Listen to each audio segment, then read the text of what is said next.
3వ వచనము, నేను మాసిదోనియాకు వెళ్ళుచుండగా సత్యమునకు భిన్నమైన బోధ చేయవద్దనియు, కల్పనా కథలను, మితములేని వంశావలను, విశ్వాస సంబంధమైన దేవునితో ఏర్పాటుతో కాక వివాదములతోనే సంబంధము కలిగి ఉన్నవని కనుక వాటిని లక్ష్య పెట్టవద్దనియు కొందరికి ఆజ్ఞాపించుటకు నువ్వు ఎఫెస్సులో నిలిచునని నిన్ను హెచ్చరించిన ప్రకారము ఇప్పుడును హెచ్చరిస్తున్నాను. సో ఇప్పుడు వరకు ఈ ఒక్క మాటను మనం కొన్ని విషయాలు నేర్చుకున్నాం.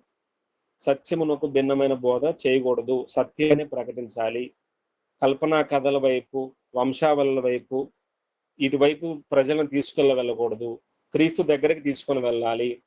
కల్పిత కథ వైపు కాదు, నిజముగా జరిగిన యేసుక్రీస్తు కథ వైపు తీసుకొని రావాలి ప్రజలను.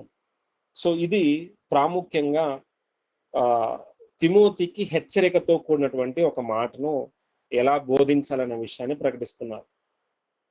ఎందుకు ప్రకటిస్తున్నా అంటే ఆ రోజుల్లో వాళ్ళకి బైబిల్ లేదు. మళ్ళీ చెప్తున్నాను, ఆ రోజుల్లో వాళ్ళకి బైబిల్ లేదు. ఈ రోజు మనకు 66 పుస్తకాలు ఉన్నవి. ఆ రోజుల్లో వాళ్ళకి బైబిల్ లేదు. ఒక సంఘ పెద్ద నిలబడి ఆయన హృదయంలో తోచిందంతా చెప్పుకుంటూ వచ్చేవాడు. సో అది అలా సంఘాలు ముందుకు వెళ్తా ఉండేవి.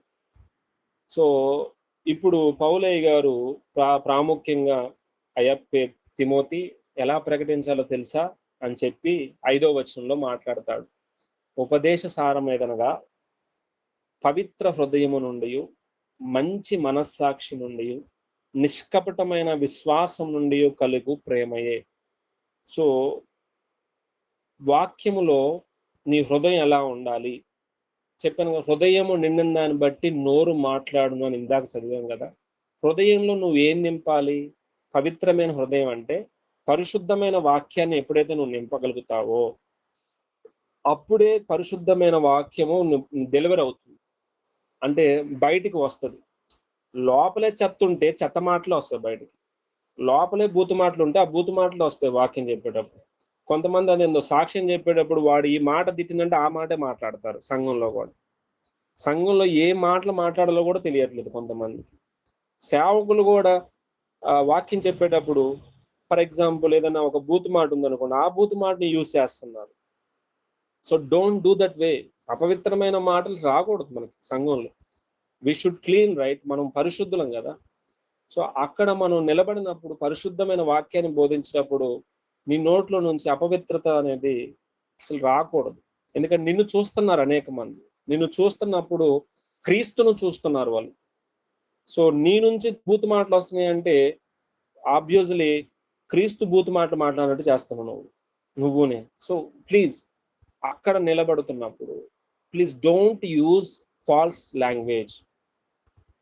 మళ్ళీ చెప్తున్నాను, అక్కడ నిలబడినప్పుడు లేకపోతే మీరు వాక్యం చెప్పేటప్పుడు దయచేసి బూతు మాట రానియద్దు. ఇది నా రిక్వెస్ట్, మీ అందరికీ చెప్తున్నా. ఎందుకంటే మీరు దేవుణ్ణి అవమానపరుస్తున్నట్టు. సో చాలా మంది సేవకులు సేవకులకు కూడా అర్థం చేసుకోవాలి. అనేక మంది మేమైనా అర్థం చేసుకోవాలి. ప్రతి ఒక్కరు ఇది ముఖ్యమైన ఉద్దేశం. ఎందుకంటే బోధలో అపవిత్రత అంటే అదే. మరి ఇందాక నేను తెస్సలోనిక పత్రికలో చూపించింది అదే. 2వ అధ్యాయంలో మా బోధ కపటమైంది కాదు, అపవిత్రమైంది కాదంటే అపవిత్రంగా ఏదైనా మాట్లాడుతున్నారు వాళ్ళు ఏం మాట్లాడలేదు కదా. సో అపవిత్రత రానియొద్దు.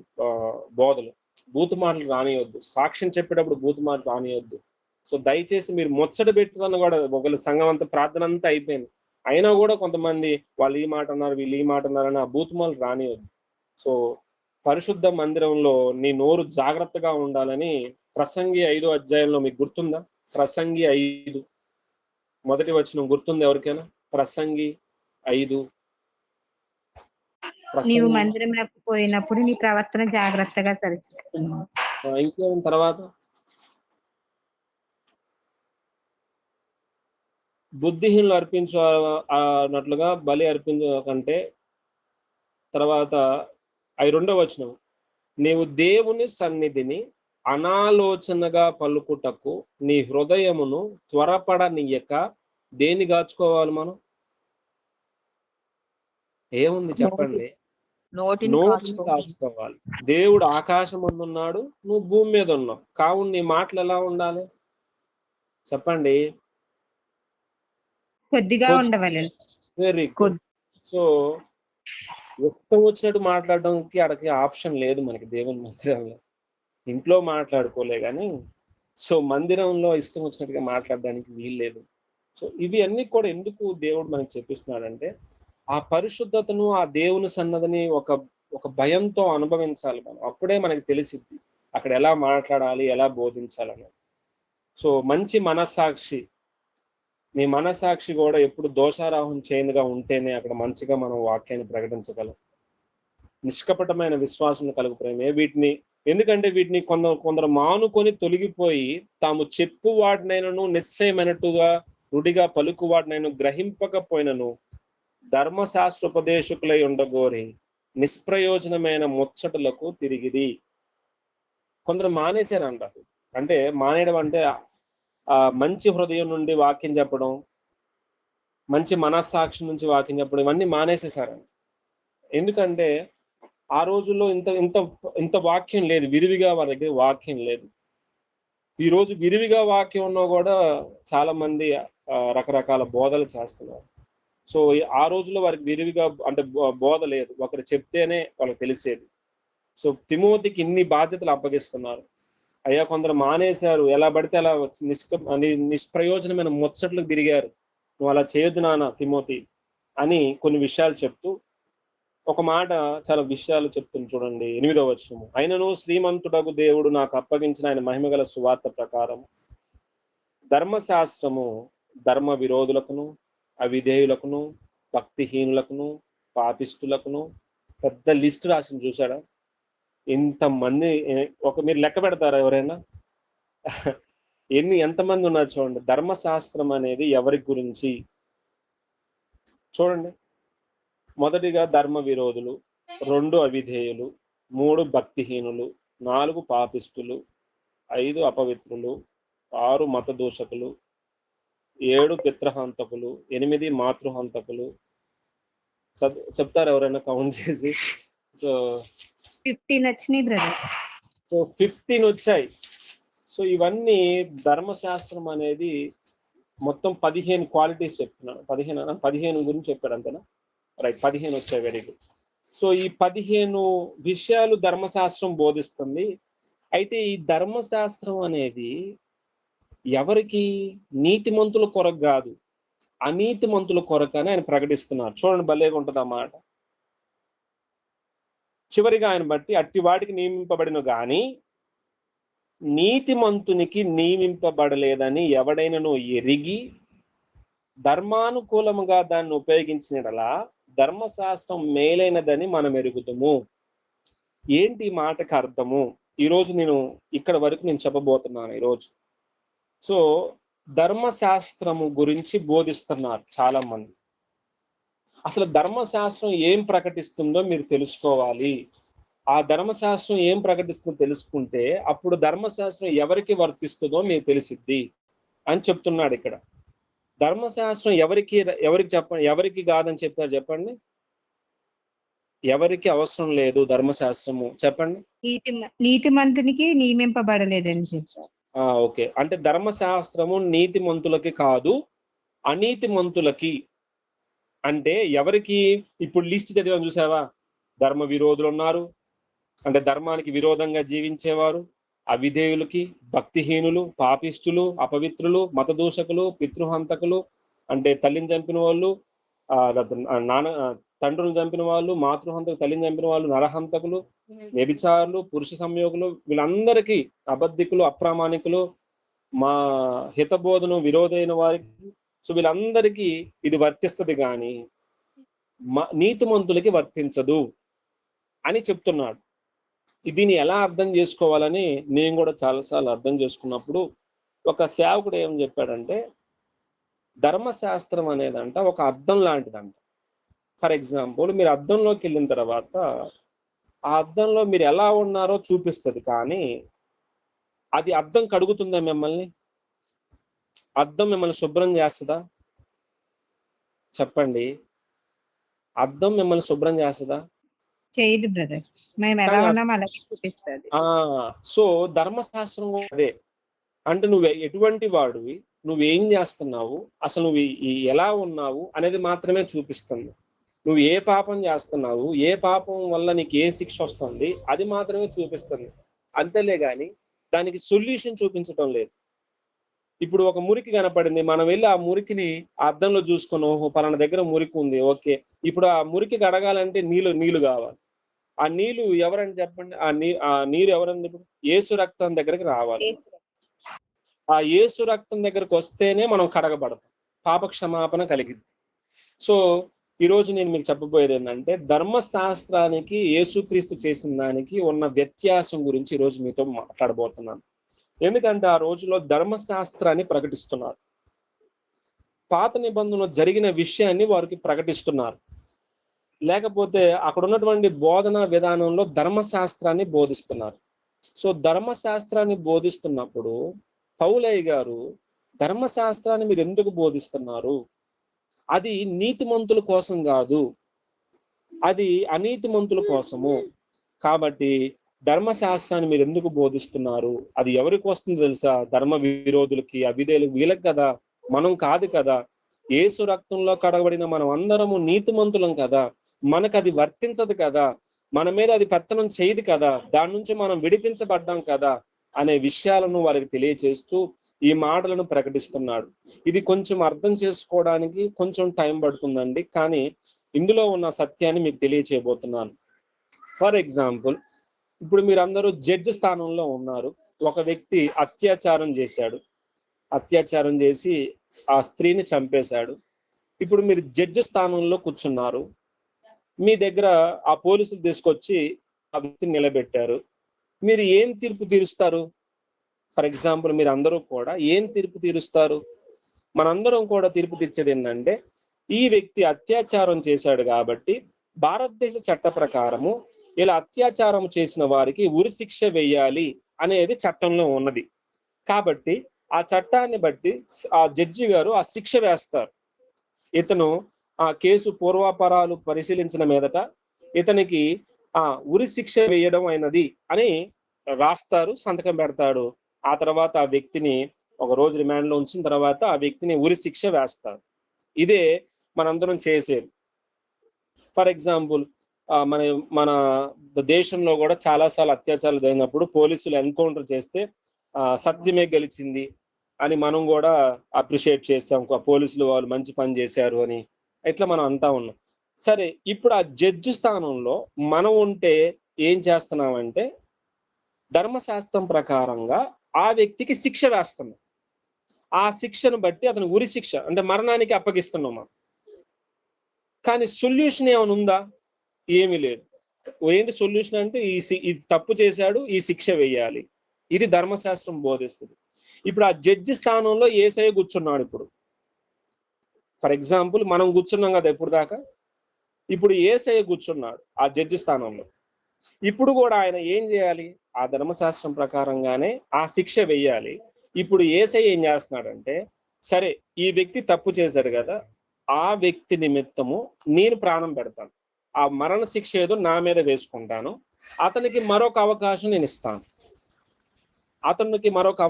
నేను ఇస్తాను, ఇది ఎట్లుంటదంటే, కృపా సత్యము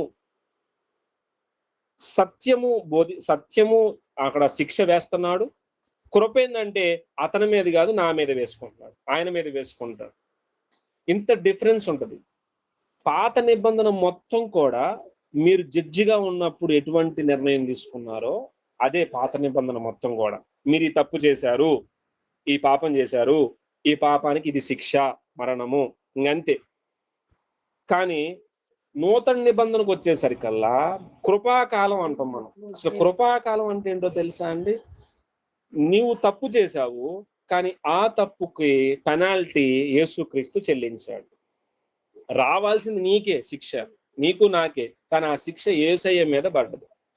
ఇప్పుడు యేసయ్య ఏం చేస్తున్నాడంటే, ధర్మశాస్త్రం ప్రకారంగా శిక్ష ఆయన మీద వేసుకున్నాడు, నీ మీద రావాల్సింది, నీ మీద నా మీద రావాల్సింది. కృప ఏంటంటే నీ మీదకి రావాల్సిన శిక్షను శాపాన్ని ఆయన మీద వేసుకొని నిన్ను విడిపిస్తున్నాడు. ఇటు సత్యాన్ని చూపిస్తున్నాడు, ఇటు కృపను చూపిస్తున్నాడు. నీకు స్వేచ్ఛని ఇస్తున్నాడు, నీకు స్వాతంత్రాన్ని ఇస్తున్నాడు, నీకు ఆనందాన్ని ఇస్తున్నాడు. ఆ పాపం నీ మీద ప్రభుత్వం అంటే నీకు ఆ ధర్మశాస్త్రం వల్ల వచ్చేటువంటి శిక్ష నీ మీదకి రానియకుండా అడ్డుపడుతున్నాడు. అడ్డుపడి నా మీద వేసుకుంటాను, ఆ బిడ్డని రిలీజ్ చేయండి. సో ఇంత డిఫరెన్స్ ఉంది ధర్మశాస్త్రానికి యేసయ్య కృపం. సో ఈరోజు నేను మీకు ఇది ఇవ్వబోతున్నాను. సో ప్లీజ్ కొంచెం నేను ఈరోజు సమయాన్ని తీసుకుంటున్నాను, బట్ ద వాల్యుబుల్ ఇన్ఫర్మేషన్ మీకు ఇవ్వబోతున్నాను ఈరోజు. సో ఫస్ట్ ఆఫ్ ఆల్ నేను ఒక పిక్చర్ మీకు సెండ్ చేస్తున్నాను. ఈ పిక్చర్ మీరు అందరూ కూడా రాసుకుంటే చాలా బాగుంటుందని నేను ఆలోచిస్తున్నాను. సో ప్లీజ్ నేను ఒకసారి షేర్ చేస్తున్నాను, చూడండి. గ్రూప్లో పెడుతున్నాను. దీని గురించి చాలా నేను ఇన్వెస్టిగేషన్ చేసి మీకు పెడుతున్నాను, ఒకసారి చూస్తారా? సో పెట్టాను, ఒకసారి చూడండి అందరూ. ఇది మెయిన్గా మనం ఆలోచించవలసినటువంటి మొట్టమొదటి విషయం ఏంటి, అక్కడ పిక్చర్లో మీకు ఏం కనిపిస్తుంది?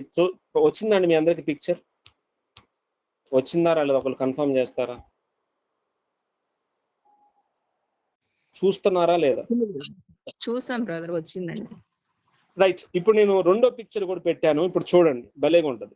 ఇది యాక్చువల్గా నేను తయారు చేసినటువంటి పిక్చర్. సో ఈ పిక్చర్ లో మనకు కనిపించేది ఏంటంటే ప్రాముఖ్యంగా ఆదాము, నేనే బొమ్మేశానులేండి. ఓకే, ఒక హారిజాంటల్ లైన్ గీశాను. సో నేను స్ట్రెస్ చేసే వాక్యం ఏంటంటే ఈరోజు 1 తిమోతి పత్రిక 1వ అధ్యాయం 8-11 నుంచి వచనాలు ఎలా అర్థం చేసుకోవాలో మీకు చెప్పబోతున్నాను.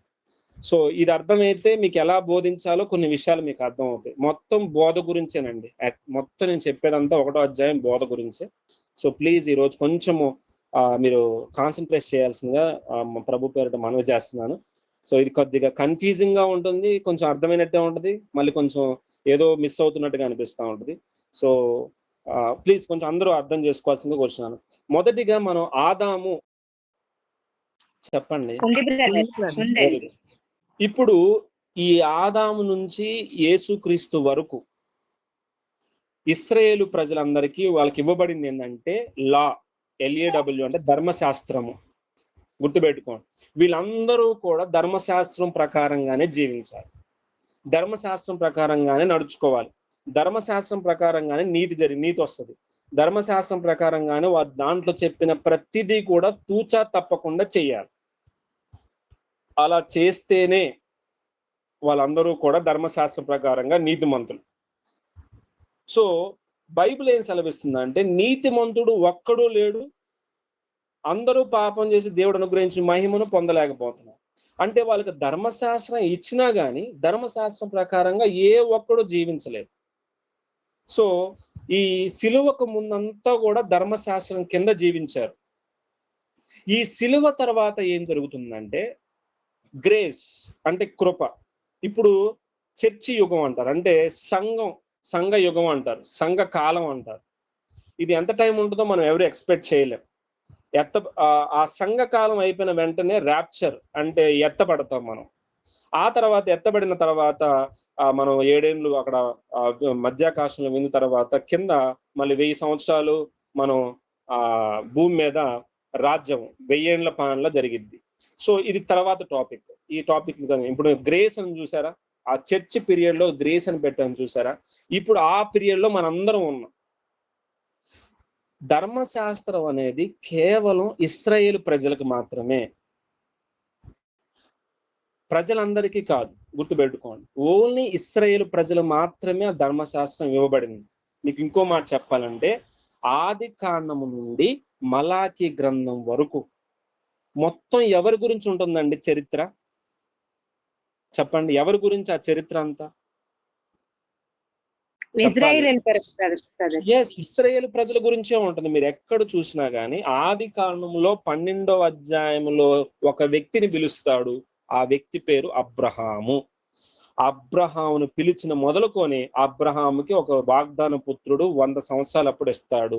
అతని పేరు ఇస్సాకు.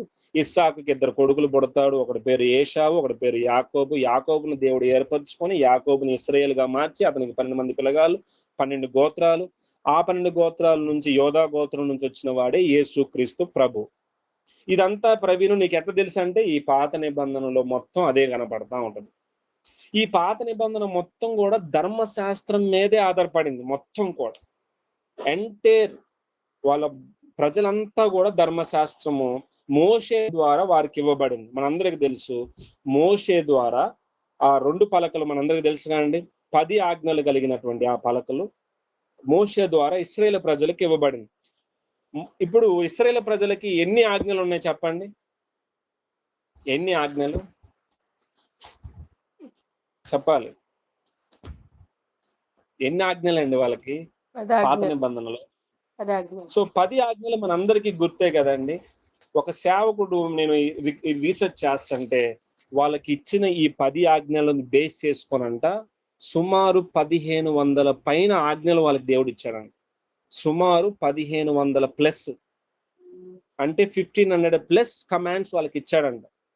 అంటే ఫర్ ఎగ్జాంపుల్ మీకు నేను చూపించడానికి ఒక్క మాట చూపిస్తాను. అంటే ఇన్ని ఆజ్ఞలు ఉన్నాయా అంటే మనకి 1500 నెంబర్ కనిపించదులే కానీ, ఇప్పుడు ఫర్ ఎగ్జాంపుల్ లేవియా కాండం తీయండి, చూపిస్తాను ఒకసారి. జస్ట్ మీకు ఒక 10 ఆజ్ఞలే కదా, కానీ ఎన్ని ఆజ్ఞలు చూపిస్తాను అంటే మీరు చూసుకుంటా పోతే ఇన్ని ఉన్నాయని మనకి అర్థం కాదు. జస్ట్ ఒక మట్టుకు మీకు చూపిస్తాను. 11 అధ్యాయం తీస్తారా? లేవియా కాండం 11 అధ్యాయం. ప్రాముఖ్యంగా ఇక్కడ ఏమని చెప్తాడంటే ఏది పరిశుద్ధమైన జంతువు, ఏది అపవిత్రమైన జంతువు, ఏది తినాలి, ఏది తినకూడదు, ఈ లిస్ట్ ఇస్తాడు ఇక్కడ. ఇది కూడా ఆజ్ఞలే కాదా? అంటే ఏది తినాలి, ఏది తింటే అపవిత్రము, ఏది తింటే పవిత్రము, ఇవన్నీ చెప్తున్నాడా లేదా? సో ఫర్ ఎగ్జాంపుల్ 4వ వచనము లేకపోతే 5వ వచనము, పొట్టి కుందేలు నెమరు వేయును గాని దానికి 2 లెక్కలు లేవు కనుక అది మీకు అపవిత్రము. సో కుందేలు తినొద్దు. పంది విడిగాను 2 రెక్కలు కలిగింది, అవి అపవిత్రము. అంటే ఏది తినాలో ఏది తినకూడదో ఇక్కడ చాలా పెద్ద లిస్ట్ ఇస్తాడు. ఓకేనా? సో ఇంకోటి కూడా మీకు చూపిస్తాను కావాలంటే. అంటే మీకు భోజనం సంబంధించినటువంటి ఒక ఆజ్ఞలు ఇవన్నీ కూడా. అదే విధంగా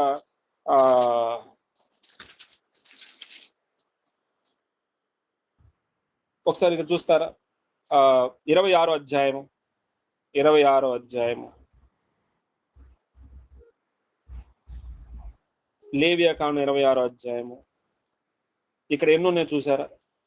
మీరు విగ్రహం చేసుకోకూడదు, చెక్కిన ప్రతిమను బొమ్మను కానీ నిలవబెట్టకూడదు, ఇవన్నీ కూడా do not do this, do not do this, do not do this అని ఎన్ని రాస్తాడు, ఎన్ని విషయాలు అందిస్తున్నాడు. అంటే మీకు మట్టుకి ఇన్ని ఆజ్ఞలు ఉన్నాయి అని చెప్పడం కోసం ఇవన్నీ చూపిస్తున్నాను. ఫర్ ఎగ్జాంపుల్ నిర్గమకాండం తీయండి. నిర్గమకాండంలో 23వ అధ్యాయంకి వెళ్ళండి. 23వ అధ్యాయం నిర్గమకాండం 23వ అధ్యాయము. ఆడెన్నుంటే చూడండి, టకటకటక చాలా రాస్తాడు చూడండి. లేని వార్తను పుట్టింపకూడదు, అన్యాయపు సాక్ష్యమును పలుకుటకే దేవునితో నువ్వు కలియకూడదు, దుష్కార్యము చేయుటకే సమూహం వెంబడించవద్దు. ఇట్లా చెప్పుకుంటూ పోతే ఒక్కొక్కటి ఎన్నో రాశాడు. ఇప్పుడు చెప్పండి, ఇన్ని 1500 పైన ఉన్నాయంట వీళ్ళకి ఆజ్ఞలు. ఇలా చేయకూడదు, ఇలా చేయకూడదు, ఇలా చేయకూడదు, ఇలా ఉండాలి, ఇలా ఉండాలి, ఇలా చేయకూడదు, ఇలా. వీటిలో ఒక్కడు తప్పినా వాడు అపరాధి, వాడి పాపే. ఇప్పుడు చెప్పండి, ఎవడైనా చేయగలడా? అన్ని ఆజ్ఞలు ఎవడైనా పాటించగలడా? చెప్పండి అండి, అన్ని ఆజ్ఞలు ఎవడైనా పాటించగలడా? అందుకోసమే పౌలయ్య గారు అంటాడు, ఎవడ వల్ల కాదయ్యా అలా చేయడం, ఎవడ వల్ల కాదు, ఒక యేసయ్య వల్ల తప్ప ఎవడ వల్ల కూడా కాదు. సో ఒక మాట చదివిస్తాను చూడండి. రోమాపత్రిక 23వ అధ్యాయం 20వ వచనం ఎవరైనా చదువుతారండి? 3వ అధ్యాయము 20వ వచనం.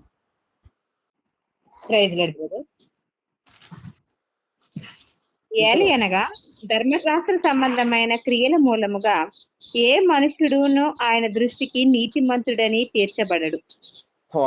అంటే ఏందయ్యా దేవా, 1500 ఆజ్ఞలు ఇచ్చావు, అందులో ఒక్కటి తప్పినా కూడా మనందరం కూడా ఆ నీతిమంతులం కాలేం. మరి ఆ 1500 ఆజ్ఞలు కూడా ఎవడేం చేయగలడా? అసలు ఎవ్వడూ చేయలేరు. నేను చెప్పేది ఆ 10 ఆజ్ఞలు బేస్ చేసుకొని ఇంకా చాలా ఆజ్ఞలు ఉన్నాయని చెప్తున్నాను. ఆ 10 ఆజ్ఞలే పెట్టుకోమాకండి. ఇప్పుడు ఇశ్రాయేలు ప్రజలకి చాలా ఆజ్ఞలు ఉంటాయి. ఫర్ ఎగ్జాంపుల్ ఇశ్రాయేలు ప్రజలై ఉండాలంటే ఖచ్చితంగా సున్నతి చేయాలి. సున్నతి ఉంటేనే అతను ఇశ్రాయేలు ప్రజలు. సో సున్నతి పొందితేనే అతను ఇశ్రాయేలు ప్రజలై ఉంటాడు. ఇప్పుడు ధర్మశాస్త్రాన్ని ప్రకటిస్తున్నారంటే ఆ ధర్మశాస్త్రంలో ప్రాముఖ్యంగా వాళ్ళు ప్రకటించేది ఏంటో తెలుసా? సున్నతి పొందాలి.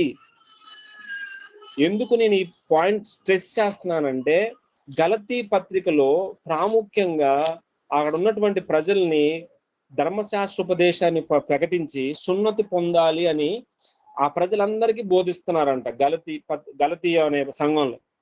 అప్పుడు పౌలయ్య గారు అసలు మీరు ఏం చేస్తున్నారు, మనం అవసరం లేదు కదా. చూడండి భలే ఉంటుంది. గలతీ పత్రిక 1వ అధ్యాయము, గలతీ పత్రిక 1వ అధ్యాయము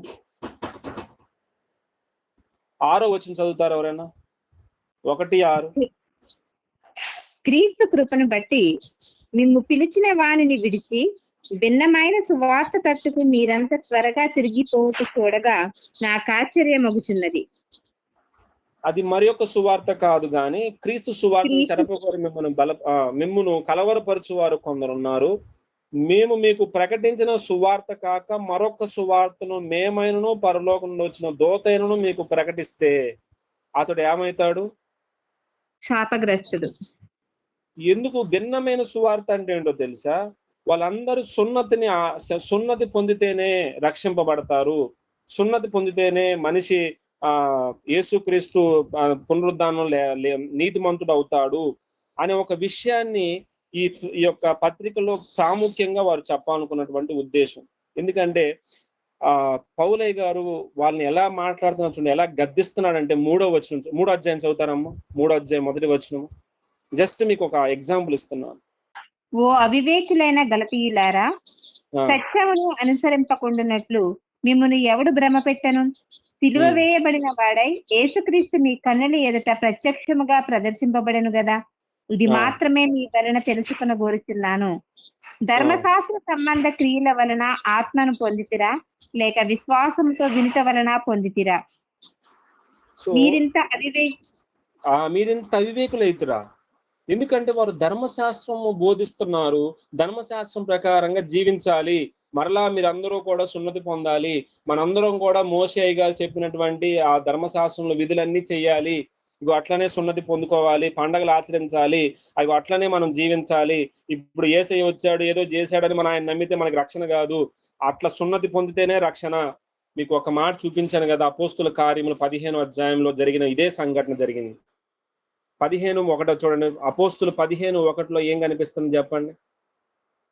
కొందరు యోదయ నుండి వచ్చి మీరు మోషే నియమించిన ఆచారము చొప్పున సున్నతి పొందితేనే గాని ఏం పొందలేరు, రక్షణ పొందలేరని సహోదరులకి బోధించిరి. ఇప్పుడు ఇదే బోధ గలతీ పత్రికలో కనిపిస్తుంది. ఎందుకు? గలతీ పత్రికలో జస్ట్ మీకు ఎక్కడ కనిపిస్తుందో చూపిస్తాను చూడండి. 5వ అధ్యాయము, గలతీ 5వ అధ్యాయము 2వ వచనం. చూడుడి, మీరు సున్నతి పొందిన యెడల క్రీస్తు వలన మీకు ప్రయోజనం ఏమీ కలగదు. చూసారా? ధర్మశాస్త్రం యావత్తు ఆచరింపబద్ధుడై ఉన్నాడని సున్నతి పొందిన ప్రతి మనుషునికి నేను మరలా దృఢంగా సాక్ష్యం చెబుతున్నాను. మీలో ధర్మశాస్త్రంలో నీతిమంతులని తీర్చబడి వారు ఎవరో వారు క్రీస్తుల నుండి బొత్తిగా వేరు చేయబడి ఉన్నారు, కృపలో నుండి తొలగిపోయి ఉన్నారు. ఎందుకు ఈ మాట చెప్తున్నాడంటే, అంటే మీకు గలతీ ఎందుకు ఈ పాయింట్ తీసుకొచ్చాను అంటే, ఆ రోజుల్లో బాగా చలామణిలో ఉన్నటువంటి బోధ ఏంటంటే ధర్మశాస్త్రము ఉపదేశించడం. సో ధర్మశాస్త్రం ఏం బోధిస్తుందంటే, మీకు ఒక 5 పాయింట్లు చెప్తాను, టక్కటక్క రాసుకోండి. ధర్మశాస్త్రము ఏం బోధిస్తుంది? సో అది మీకు ఇప్పుడు నీకు ఇవ్వబోతున్నటువంటి నెక్స్ట్ పిక్చర్. ఆ నెక్స్ట్ పిక్చర్ మీకు ఇవ్వబోతున్నాను. జస్ట్ మీరందరూ కూడా రాసుకోవాల్సిందిగా కోరుచున్నాను. ధర్మశాస్త్రము ఏమిస్తుంది మనకి? అసలు ధర్మశాస్త్రం ఏం నేర్పుతుంది మనకి? టకటక్క నేను చెప్తాను, మీరు రాసుకోవాల్సిందిగా కోరుచున్నాను. సో ఫస్ట్ ఆఫ్ ఆల్ ఇది నేను కాపీ చేసి మీ ముందు పెడతాను. సో ఐఎమ్ సారీ అండి, ఈరోజు కొంచెం టైం పట్టుద్ది, పెద్ద టాపిక్, కానీ ఇప్పుడు పెట్టాను చూడండి ఒకసారి. ధర్మశాస్త్రం గురించిన కొన్ని విషయాలని పెట్టాను. చూస్తున్నారా అందరూ? సో మనందరం కూడా ధర్మశాస్త్రం చూస్తున్నారండి? చాట్ బాక్స్ లో పెడుతున్నాను, చూస్తున్నారా? ఎవరైనా ఒకరు కన్ఫర్మ్ చేయండి.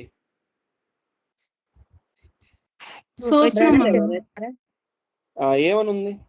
అంటే పిక్చర్ చూస్తా వెంటనే దీంట్లోకి ఓపెన్ అవ్వట్లేదు బ్రదర్, అందుకని టైం పడుతుంది. బ్రదర్ కొద్ది చెప్తారా రాసుకోవడం? రైట్ అందుకని నేను రైట్ నేను ఇప్పుడు చెప్తాను. బలులు అర్పించాము, ధర్మశాస్త్రం ప్రకారము జీవించాలి, ధర్మశాస్త్రం క్రియల వలన నీతి.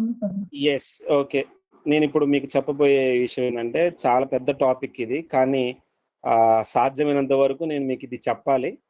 ఆ పాయింట్ ఎలా చెప్పాలనే ఆలోచనతోనే నేను మీకు చెప్తున్నాను. సో ఫర్ ఎగ్జాంపుల్ నేను ఒక పిక్చర్ మీకు పంపిస్తాను. దీని గురించి ఎంత చాలా విషయాలు ఉన్నాయి అనేది మీకు తెలియాలి కాబట్టి జస్ట్ ఒక పిక్చర్ మీకు పంపిస్తున్నాను, చూడండి.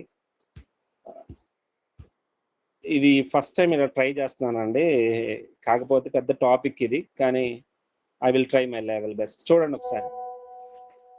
సో ఇప్పుడు ఒక పిక్చర్ పెట్టాను, చూసారా? ధర్మశాస్త్రము, కృప, ఈ రెండింటి మధ్య వ్యత్యాసం గురించి ఒక పిక్చర్ పెట్టాను, చూసారా? ఒకరు కన్ఫర్మ్ చేయండి ప్లీజ్. వచ్చింది బ్రదర్, వచ్చింది. ఇప్పుడు ఆ పిక్చర్ లో నేను పెట్టినటువంటి విషయాలు ఏంటంటే, ధర్మశాస్త్రము మొట్టమొదటిగా మోషే ద్వారా ఇవ్వబడింది. ఇది నేను క్రియేట్ చేశానండి. యాక్చువల్గా ఇదంతా నేను క్రియేట్ చేసి అక్కడ పెట్టేశాను. అప్పుడు ఇది నాకు రిజల్ట్ వచ్చింది. ఏఐని యూజ్ చేసుకొని కొంచెం ట్రై చేశాను. అప్పుడు కొంచెం నాకు ఆ మ్యాటర్ అంతా ఇస్తే వాడు ఇలా మంచిగా పెట్టేశాడు. సో మీకు ఈజీగా రాసుకోవడానికి అవైలబిలిటీ ఉంటుందని అట్లా పెట్టాను. నేను చెప్తా ఉంటుంటే టైం ఎక్కువ అవుతుంది కదా, సో నేను వాళ్ళ టైం అంతా వేస్ట్ అవుతుందని, సో నేను కొంచెం మీకు చూస్తే ఈజీగా గుర్తుపడతారు, మీ దగ్గర ఉంటుందని ఆలోచనతో నేను చెప్తున్నాను ఇవన్నీ కూడా. సో ఫస్ట్ ఆఫ్ ఆల్, ధర్మశాస్త్రం అసలు ఎవరిచ్చారు? ఎవరి ద్వారా వచ్చింది ప్రజల దగ్గరికి? మోషే ద్వారా. యెహోవా దేవుడు మోషేకు అనుగ్రహించడం ద్వారా వచ్చింది. Very good. సో అది యోహాను సువార్తలో మనకి కనిపిస్తుంది, 1:17 కనిపిస్తుంది. అంటే ఈ రోజు మీకు చెప్పాలనుకున్న కాన్సెప్ట్ ఏంటంటే, ధర్మశాస్త్రము కృపకు ఉన్నటువంటి తేడా. నువ్వు ఏం బోధించాలి? నువ్వు ధర్మశాస్త్రాన్ని బోధిస్తే ఆ 1500 ఆజ్ఞలు నువ్వు ఖచ్చితంగా చేయాలన్నట్టుగా బోధించాలి కదా, అది ఎవడి వల్ల కాదు. సో కృపను బోధించాలంటే ఆ ధర్మశాస్త్రం నుంచి మనల్ని విడిపించాడు, అట్టి బానిసత్వం నుంచి మనల్ని విడిపించాడు, మనల్ని స్వేచ్ఛగా జీవించడానికి దేవుడు అవకాశం ఇస్తున్నాడు. ఒకప్పుడు మనం ధర్మశాస్త్రం ప్రకారంగా జీవించాము, ఇప్పుడు పరిశుద్ధాత్ముడు నడిపింపులో మనం నడుస్తున్నాం. సో ఇవన్నీ ఎలా అర్థం చేసుకోవాలనేది కొన్ని పాయింట్స్ పెట్టుకుంటూ నేను మీకు చెప్తున్నాను. చూడండి, మొదటిగా 1:17 ఏం కనిపిస్తుంది అంటే, యోహాను సువార్త 1:17 మనందరం తీస్తే, ధర్మశాస్త్రము మోషే ద్వారా అనుగ్రహింపబడెను, కృపయు సత్యమును యేసు క్రీస్తు ద్వారా కలిగెను అని ఉంటుంది మీ బైబిల్లో. సో మోషే ద్వారా ధర్మశాస్త్రం ఇవ్వబడింది. కృప ఎవరి ద్వారా ఇవ్వబడింది చెప్పండి? యేసుక్రీస్తు ద్వారా. యేసుక్రీస్తు ద్వారా. సో ఇది అక్కడ రాయబడినటువంటి విషయం. నేను జస్ట్ ఆడున్న పాయింట్ మీకు చెప్తున్నాను అంతే, నేనేం కొత్తగా ఏం చెప్పట్లేదు. సో రెండో పాయింట్ ఏంటంటే, ప్రాముఖ్యంగా ధర్మశాస్త్రం అనేది ఏం చూపిస్తుంది అంటే, అసలు ఏంటి పాపము, అసలు పాపం అంటే ఏంటి, ఏది కరెక్టు ఏది రాంగు అని చెప్పడానికి ఉపయోగపడేది ధర్మశాస్త్రం. నేను చెప్పాను కదా, ఒక అద్దం ఉందనుకోండి, అద్దం చూస్తే అద్దం దేనికి ఉపయోగపడుతుంది? మీ శరీరంలో ఎక్కడ ఏది లోపం ఉంది, ఎక్కడ ఏది సరిగా ఉంది అని చూపించడం మాత్రమే చేసింది ఆ అద్దం. అంతే తప్ప మీ ఆ తప్పుని లేకపోతే అక్కడ ఉన్నటువంటి మరకను అది చెరపలేదు అద్దం. దాన్ని చెరపాలి అంటే దాన్ని మళ్ళీ కడగడానికి ఒక దగ్గర రావాలి. సో అది చెప్తుంది, చూడండి ఒకసారి, భలేగా ఉంటుంది. 3:20 చూస్తారా? రోమా పత్రిక 3:20. సో 3:20 ఎవరైనా తీస్తారా? నాన్న చదువుతారా? రోమా పత్రిక 3:20లో స్పీడ్ గా మీరు చదువుతా ఉంటే ఈజీగా అర్థమవుతుంది. చూడండి. చదవను. ధర్మశాస్త్ర సంబంధమైన క్రియల మూలముగా ఏ మనుషుడును ఆయన దృష్టికి నీతిమంతుడని తీర్చబడడు. సో తర్వాత ధర్మశాస్త్రము వలన పాపమనగా ఎట్టిదో తెలియబడుచున్నది. అంటే అసలు పాపం అంటే ఏంటో తెలియాలి అంటే ధర్మశాస్త్రం ఉండాలి కదా. సో అందువల్ల ధర్మశాస్త్రం ద్వారా మనకి అందరికి కూడా పాపం అంటే ఏంటి, ఇది చేస్తే పాపము, ఇది చేస్తే దేవునికి ఇష్టం లేదు అనే విషయం నీకు తెలుస్తుంది. సో ఈ విషయాన్ని మనం తెలుసుకోవాలి. ఇంకోటి కూడా మీకు చూపిస్తాను కావాలంటే, జస్ట్ మీరు అర్థం చేసుకోవడం కోసం ఇంకొక పాయింట్ కూడా మీకు చూపిస్తాను. గలతీ పత్రిక తీస్తారా? గలతీలో ఉంటుంది అనుకుంటున్నాను. ఒకసారి గలతీ అనుకుంటున్నాను. చూడండి గలతీ, లేకపోతే సారీ రోమా 7 తీయండి. రోమా 7 రోమా 7వ అధ్యాయము 7వ వచనం చదువుతారా అండి ఎవరండి? సేమ్ అదే రోమా 7:7. కాబట్టి ఏమందుము? ధర్మశాస్త్రము పాపమాయనా? అట్లనరాదు. ధర్మశాస్త్రము వలననే గాని పాపమనగా ఎట్టిదో నాకు తెలియకపోవును. ఆశింపవద్దని ధర్మశాస్త్రము చెప్పని ఎడల దురాశయన ఎట్టిదో నాకు తెలియకపోవును. అయితే పాపము ఆజ్ఞను హేతువు చేసుకుని సకల విధమైన దురాశలను నా యందు పుట్టించెను. ధర్మశాస్త్రము లేనప్పుడు పాపము మృతము. రైట్. సో ఎందుకు ఈ విషయాలు చెప్తున్నానంటే, ఫర్ ఎగ్జాంపుల్ ఇలా రాసుకోండి. అంటే ఇక్కడ ఉన్నది అన్నట్టు కాకుండా అసలు పాపము దేన్ని హేతు చేసుకుని వస్తుంది? ఫర్ ఎగ్జాంపుల్ చెప్తున్నాను, మరణము ఉందండి. మరణము కంటే ముందు ఏముంటుంది చెప్పండి? మీకు ఇంకెలా చెప్పాలి? ఇప్పుడు పాపము అంటే ఏంటి చెప్పండి? పాపము అంటే ఏంటి చెప్పండి? పాపము అంటే ఆజ్ఞ అతిక్రమమే. ఆజ్ఞ అతిక్రమే పాపం. ఇది తెలుసా తెలీదా అందరికి? పాపం వచ్చే వల్ల జీవితం మరణం. ముందు ఆజ్ఞ అతిక్రమమే పాపం అనే విషయం తెలుసా తెలీదా అందరికి? తెలుసు. సరే నాకు తెలుసు అన్నారు కదా, రిఫరెన్స్ చెప్పండి మరి. ఇప్పుడు అందరూ చెప్పాలి. తెలుసు అనడం వేరు, రిఫరెన్స్ తో మీరు నాకు చెప్తే ఇంకా సంతోషం. నాకు ఆ స్థితిలోకి మీరు అందరు రావాలి. So that is the motive for the Bible study. Bible study కొన్న ముఖ్య ఉద్దేశం అది. చెప్పండి. ఇప్పుడు ఆజ్ఞ అతిక్రమమే పాపం అన్నప్పుడు ఆ రిఫరెన్స్ యాడ్ ఉంది, స్పీడ్ గా తీయాలి. నేను చెప్పానా? టైం అవుతుంది కాబట్టి. మొదటి యోహాను పత్రిక 3:4. Very good. ఇప్పుడు భలే చెప్పారు. నేను కొద్ది క్లూ ఇస్తే చెప్పేస్తున్నాను.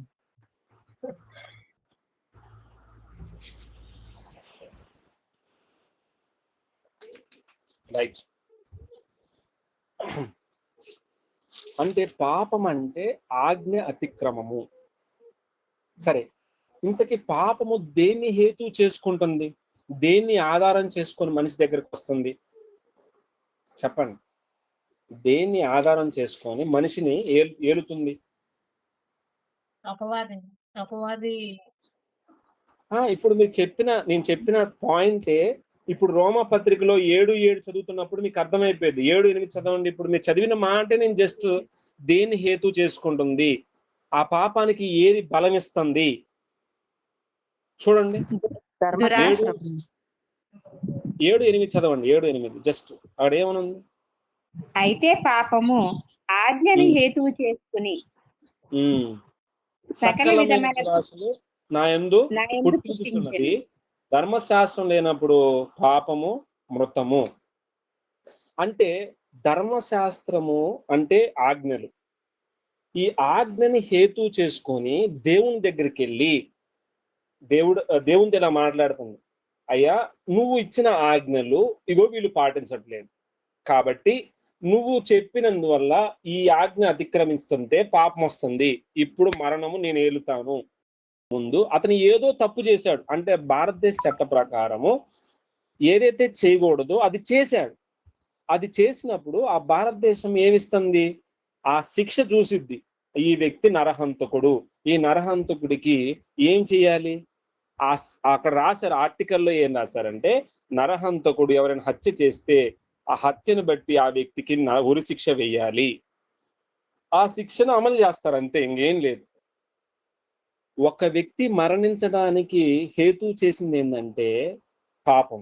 ఆ పాపం దేన్ని ఆధారం చేసుకుంటుందంటే, దేన్ని ఆధారం చేసుకుంటుంది చెప్పండి? ఆజ్ఞని.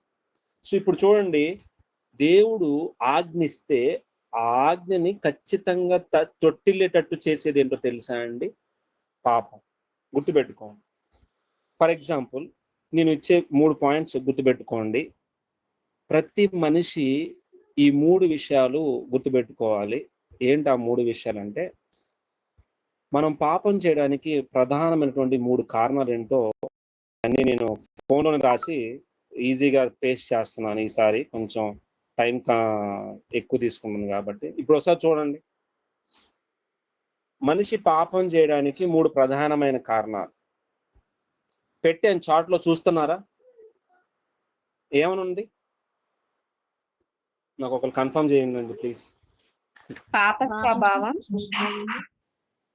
పాపుల మధ్య నివసిస్తున్నాము, లోకంలో జీవిస్తున్నాము, లోకాధికారి శాతాను సాధనలో ఉన్నాము. Very good.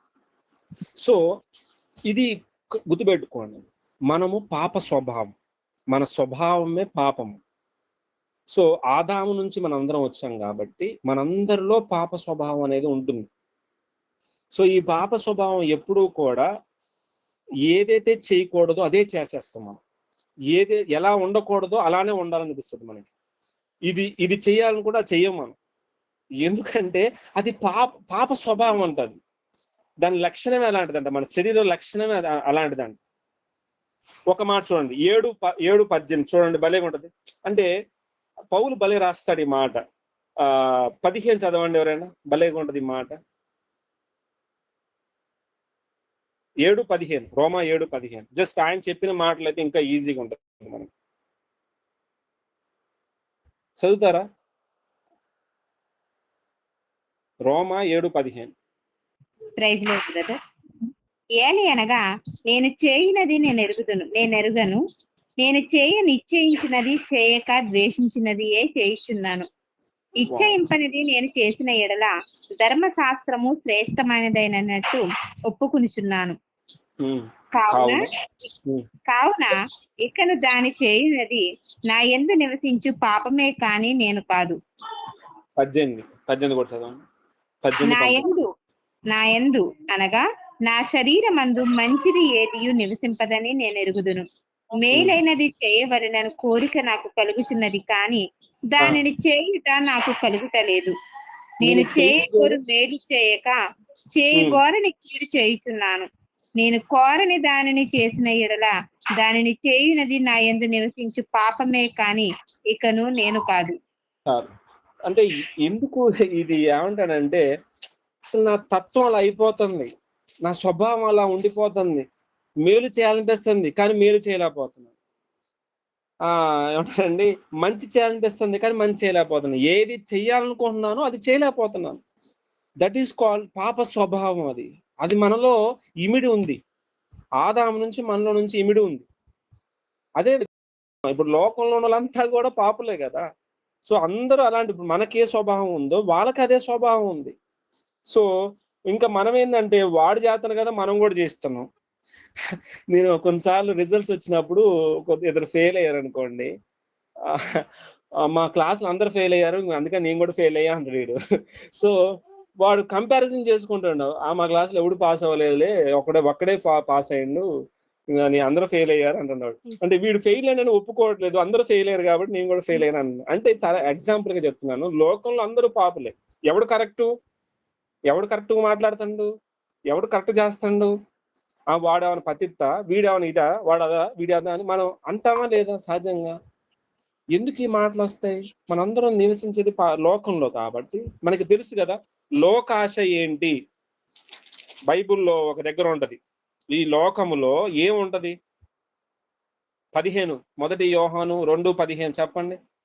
1 యోహాను 2:15 ఏముందానా?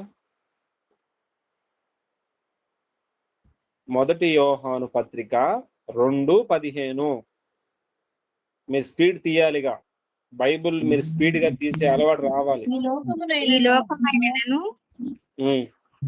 లోకంలో ఉన్న వాటినైనను ప్రేమింపకుడి. ఎవడైనాను లోకమును ప్రేమించిన ఎడల తండ్రి ఉమ్, ప్రేమ వానిలో నుండదు. లోకములో ఉన్నదంతయు అనగా శరీరాశయు, నేత్రాశయు, జీవపు డంబమును తండ్రి వలన పుట్టినవి కావు. అవి లోక సంబంధమైనవి. లోకమును దాని ఆశయు గతించిపోతున్నవి, కాని దేవుని చిత్తమును జరిగించేవాడు నిరంతరమును నిలుచును. చాలు. Right. రైట్. ఎందుకు ఈ మాట నేను చదివించానంటే, లోకాశలో మనం ఉన్నాం. ఎందుకంటే లోకంలో మనం ఉన్నాం. ఆ లోకంలో ఉన్నప్పుడు ఖచ్చితంగా మన శరీర ఆశ ఉంటది, నేత్ర ఆశ ఉంటది, జీవపు అంటే గొప్పలు చెప్పుకునే ఉంటది. జీవించాలంటే ఏదో ఒక డప్పులు చెప్పుకోవాలి, ఏదో ఒక డమ్మాలు మాట్లాడుకోవాలి. మేమెంత, మా అంత, మా నాన్న ఎంత, మా తాత ఎంత, మేము ఎంత టోళ్ళం, మా వాళ్ళు అంత టోళ్ళు, ఈ సోదంతా చెప్పుకుంటూ మాట్లాడుతూ ఉంటారు. సో ఇలా చెప్పుకునే వాళ్ళు ఉంటారు, గొప్పలు చెప్పుకునే మాటల వాళ్ళు ఉంటారు, నేత్రాశలు ఉంటాయి, శరీరాశలు ఉంటాయి. ఇది లోకంలో ఉంటాయి. ఇక మూడోది ఏంటంటే, అసలు ఈ లోకాధికారి ఒకడు ఉన్నాడు, అతని పేరు సాతాను. ఈ సాతాను మరింత శోధనలో ఉంటాడు. ఎందుకంటే లోకం మొత్తం అతని చేతిలో ఉంది. సో లోకాధికారి చేతిలో ఉన్నది. సో మనందరం కూడా ఈ లోకం అంతా కూడా వాడి చేతిలో ఉన్నది. అదే యోహాను 5:19 చూస్తారా? దేవుని సంబంధమనియు లోకమంతయు దుష్టత్వం నందు పడి ఉన్నదనియు ఎరుగుదుము. మనము సత్యవంతుడైన వారిని ఎరుగవలనని. రైట్. ఇంకా చెప్పండి. ఇక్కడ మనం చూసినాడు, లోకమంతయు ఎవరు ఎందుందని చెప్పండి? దుష్టత్వం అందు. అంటే దుష్టుని చేతిలో ఉంది. దుష్టుడెవడు? సాతాను. సాతాను చేతిలో ఉంది లోకం అంతా కూడా. సో ఈ లోకంలో ఈ సాతాను మనం శోధిస్తాడు, ఈ చుట్టూ ఉన్న జనాలు మనం శోధిస్తారు, లోకము శోధిస్తుంది, మన సొంత శరీరం కూడా మనం శోధిస్తుంది. ఇప్పుడు పౌలు అంటాడు, ఇట్టి శరీరాన్ని ఎవరయ్యా నన్ను దీని నుంచి విడిపించేది? దీని నుంచి ఎవడు నన్ను బయటికి తీసుకొస్తాడు? అందుకోసమే మీకు 7:24 ఆ రోమా 7:24లో ఏమంటాడంటే, చివరిగా మాట్లాడుతూ, అయ్యో నేనెంత దౌర్భాగ్యుడును, ఇట్టి మరణమునకు లోనగు శరీరం నుండి నన్ను ఎవడు విడిపిస్తాడు అని చెప్పి మన ప్రభు అయిన యేసుక్రీస్తు ద్వారా దేవుని కృతజ్ఞతాస్తులు చెల్లిస్తున్నాను. ఆయనైతే నన్ను ఏం చేస్తున్నానంటే, మనస్సు విషయంలోను, నేను దైవ విషయంలోను, శరీర విషయంలోను పాపనేమకు దాసునే ఉన్నాను. కాబట్టి ఇప్పుడు క్రీస్తునందున్న వారికి ఏ శిక్షా విధి లేదు. ఎందుకంటే ఒకప్పుడు శరీర ప్రకారంగా మనం జీవించాము, శరీర పాప స్వభావం గుండా వెళ్తున్నాము, పాపుల మధ్య నివసిస్తున్నాము, సాతాను శోధనలో మనం ఉన్నాం. వీటన్నిటి నుండి ఈ పాపం అనేది దేని హేతు చేసుకుని వస్తుంది చెప్పండి? ఆజ్ఞని హేతు చేసుకుని వస్తుంది. ఏదైతే చేయకూడదో అదే చేసే విధంగా మన శరీరాన్ని పాపం చేయడం వల్ల ఆ పాపం నేను ఎక్కడికి తీసుకెళ్తుంది? మరణానికి తీసుకుని వెళ్తుంది. సో పాపం వల్ల వచ్చే జీతం ఏంటమ్మా? మరణం. సరే, ఎక్కడుంది అది? పాపం వల్ల వచ్చే జీతం మరణం అనేది రోమా 6:23 బ్రదర్. Very good. ఇట్లా చెప్పాలి ఎమ్మడే. ఎప్పుడైనా అడిగినప్పుడు సేమ్ ఇట్లనే నాకు ఆన్సర్ ఇవ్వండి. ఎందుకంటే ఇది మన ఇట్లా డే బై డే బైబిల్ స్టడీలో ఇలా నేర్చుకుందాం. అంటే ఎలా తీయాలి బైబిల్ని, ఎక్కడ ఏ విషయాలు దాచిపెట్టాడు మీరు అండర్లైన్ చేసుకున్నారు అనుకోండి, రేపు ఇంకోసారి చదువుతున్నప్పుడు ఈజీగా మనం క్యాచ్ చేయాలి. ఓకేనా అండి? సో ఇప్పుడు నేను ఈ పిక్చర్కి వస్తున్నాను. ధర్మశాస్త్రము, కృప అనేది చాలా పెద్ద కాన్సెప్ట్. నేను కొన్ని విషయాలే చెప్తానండి, అన్ని చెప్పలేను. సో పాపం అంటే ఏంటో చెప్తుంది ధర్మశాస్త్రము, కానీ పాపానికి సొల్యూషన్ ఏంటో చూపిస్తుంది. కానీ ధర్మశాస్త్రము ఆ పాపానికి సొల్యూషన్ లేదు ధర్మశాస్త్రం దగ్గర. ఆ పాపానికి సొల్యూషన్ ఒకటి, యేసుక్రీస్తు సిలువలో ఉంది. ఆ యేసుక్రీస్తు సిలువ, కృప అంటే ఆ యేసయ్య సిలువ నా కోసం ఏం చేసిందంటే, ఈ పాపం వల్ల వచ్చే జీతాన్ని ఆయన అనుభవించాడు, ఆ మరణాన్ని ఆయన అనుభవించేశాడు. మనకు రక్షణ ఎలా వచ్చింది చెప్పండి? మనం ఎలా నీతిమంతులుగా తీర్చబడ్డాం చెప్పండి? ధర్మశాస్త్రము వలన పాపమనగా ఎట్టిదో తెలియబడుచున్నది. ఇట్లుండగా చదువుకుంటా. ఇట్లుండగా ధర్మశాస్త్రమునకు వేరుగా దేవుని నీతి బయలుపడుచున్నది. దానికి ధర్మశాస్త్రమును ప్రవక్తలను సాక్ష్యమిచ్చుచున్నారు. అది యేసుక్రీస్తు నందలి విశ్వాస మూలమైనది. నమ్ము వారందరికీ కలుగు దేవుని నీతి అయి ఉన్నది. ఏ భేదమును లేదు. అందరూ పాపము చేసి దేవుడు అనుగ్రహించు మహిమను పొందలేకపోతున్నారు. కాబట్టి నమ్మువారు ఆయన కృపచేతనే క్రీస్తు యేసునందలి విమోచనము ద్వారా ఉచితముగా నీతిమంతులని తీర్చబడుచున్నారు. హల్లెలూయా. పూర్వము చాలండి. చూడండి ఎంత అద్భుతంగా పౌలు రోమా పత్రిక రాస్తూ, అంటే ఈ విషయాన్ని ఎందుకు నేను చూపిస్తున్నానంటే, ఒక ధర్మశాస్త్రం వల్ల ఏ మనిషి కూడా నీతిమంతుడిగా తీర్చబడలేడు. మరి ధర్మశాస్త్ర ప్రకారంగా ఏ మనుషుడు నీతిమంతుడిగా తీర్చబడినప్పుడు ఆ ధర్మశాస్త్రాన్ని ఎందుకు ప్రకటించాలి? మనల్ని నీతిమంతుగా తీర్చిన క్రీస్తుని గురించి కదా మనం ప్రకటించాల్సింది. క్రీస్తు త్యాగాన్ని గురించి కదా మనం ప్రకటించాల్సింది. ఆయన రక్తాన్ని గురించి కదా మనం ప్రకటించాల్సింది. ఆయన శిలువ మరణాన్ని గురించి కదా మనం ప్రకటించాల్సింది. మరలా వెళ్ళి ఆ సున్నతి పొందాలి, ఆ ధర్మశాస్త్ర ప్రకారంగా జీవించాలి, ధర్మశాస్త్రం ప్రకారంగా ఇలా నడుచుకోవాలి. ఇది చెప్పడం వల్ల ఏ ఉపయోగం?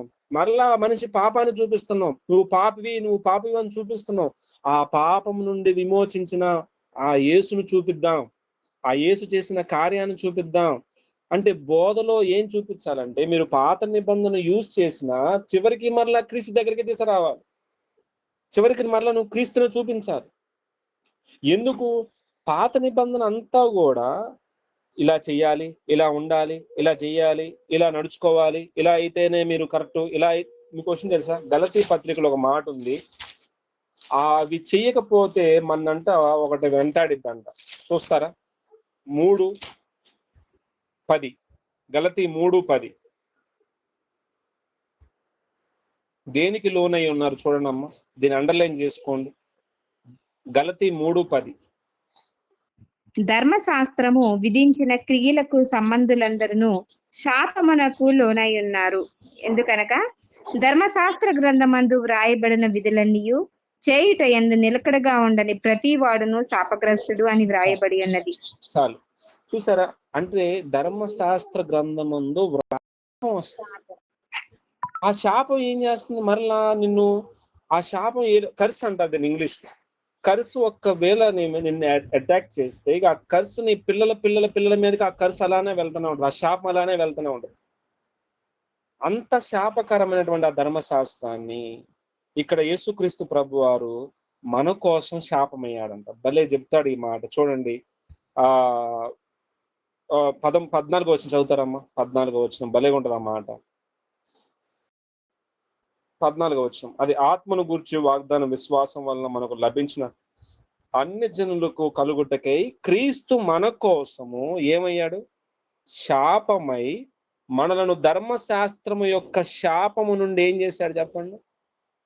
విమోచించాడు. ఎందుకంటే ధర్మశాస్త్ర క్రియలు మనం చేయలేము, అన్ని ఆజ్ఞలు మనం పాటించలేము, మన వల్ల కాదు. ఎందుకంటే మనలో పాప స్వభావం కదా. ఇశ్రాయేలు ప్రజలందరూ నీతిమంతులు అవ్వాలి యాక్చువల్ గా మరి, కానీ వాళ్ళందరూ నీతిమంతులు. ఇక్కడ ఏమన్నా నీతిమంతులు ఒక్కడు కూడా లేనుంది 3:11. రోమా పత్రిక 3:11 నీతిమంతుడు లేడు, ఒక్కడు కూడా లేడు. ఎందుకన్నాడు ఈ పదం? యాక్చువల్ గా ధర్మశాస్త్రం అనేది నీతిమంతుడిగా తీరుస్తుంది కదా. అసలు భూమి మీద నీతిమంతుడు లేడని ఎందుకంటుంది? ఎవడి వల్ల కాదు. ఆ ధర్మశాస్త్ర క్రియలన్నీ చేయడం ఎవడి వల్ల కాదు. సో అందుకోసమే యేసయ్య ఏం చేశాడు? ఆయన ప్రాణం పెట్టాడు. ఆ ప్రాణం పెట్టినప్పుడు ఏం జరిగిందంటే, ఈ ధర్మశాస్త్రం సంబంధమైనటువంటి మొత్తం ఈ పాపము, ఈ యొక్క మరణము, ఈ శాపము, ఇవన్నీ ఆయన మీదకి వెళ్ళిపోయాయి. ఇవన్నీ ఆయన మీదకి వెళ్ళిపోయి మనల్ని పైన కృపను చూపించేశాడు. అంటే స్వేచ్ఛని ఇచ్చేశాడు. ఇక నీ మీద పెత్తనం చేయడానికి పాపానికి అధికారం లేదు, ధర్మశాస్త్రానికి అధికారం లేదు, నీ మీద పెత్తనం చేయడానికి మరణానికి అధికారం లేదు, శాపానికి అధికారం లేదు. వాట్ ఎ గాడ్ కదండి మన యేసుక్రీస్తు ప్రభు వారు. అంటే నేను ఎందుకు ఈ విషయాలు చెప్తున్నానంటే, పాపము నీ మీద ప్రభుత్వం చేస్తుంది. తెలుసా మీకు ఆ విషయం? చూడండి భలేగా ఉంటుంది. రోమా 6లో ఉంటుంది ఆ మాట. చూస్తారా? రోమా 6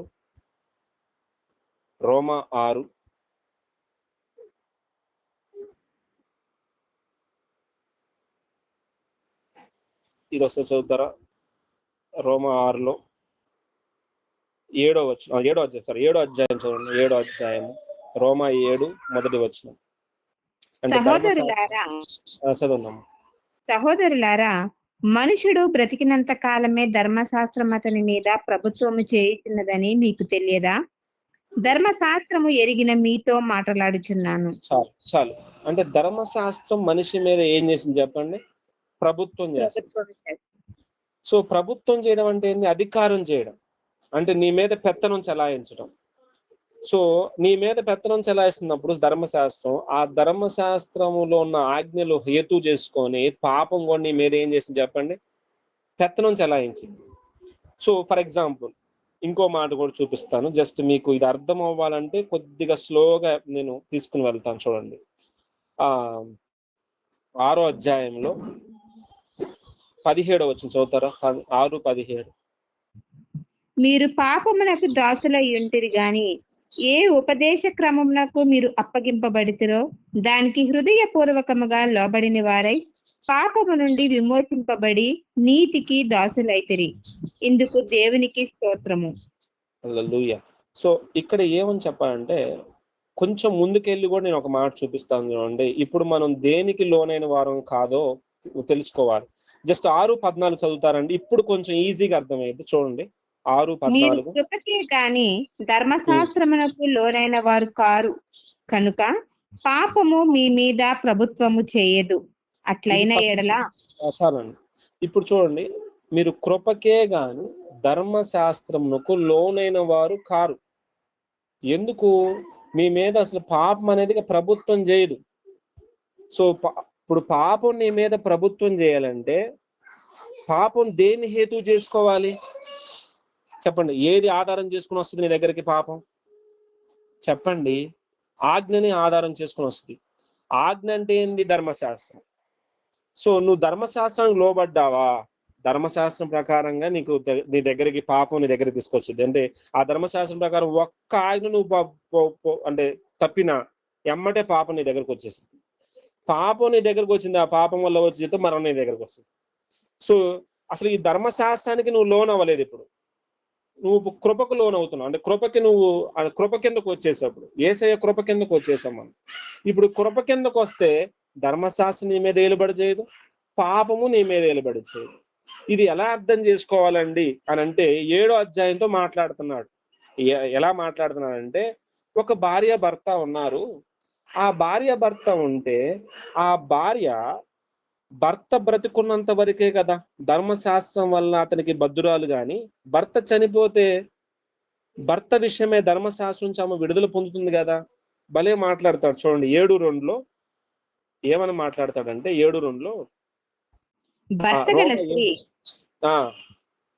గల స్త్రీ భర్త బ్రతికి ఉన్నంత వరకే ధర్మశాస్త్రము వలన అతనికి బద్దురాలి గాని భర్త చనిపోయిన ఎడల భర్త విషయమైన ధర్మశాస్త్రం నుండి ఆమె విడుదల పొందును.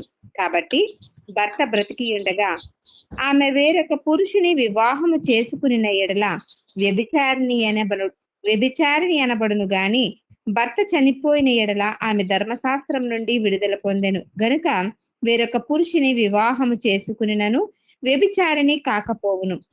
కావున నా సహోదరులారా, మనము దేవుని కొరకు ఫలమును ఫలించున్నట్లు మృతులలో నుండి లేపబడిన క్రీస్తు అను వేరొకని చేరుటకై మీరును ఆయన శరీరము ద్వారా ధర్మశాస్త్రము విషయమై మృతులైతిరి.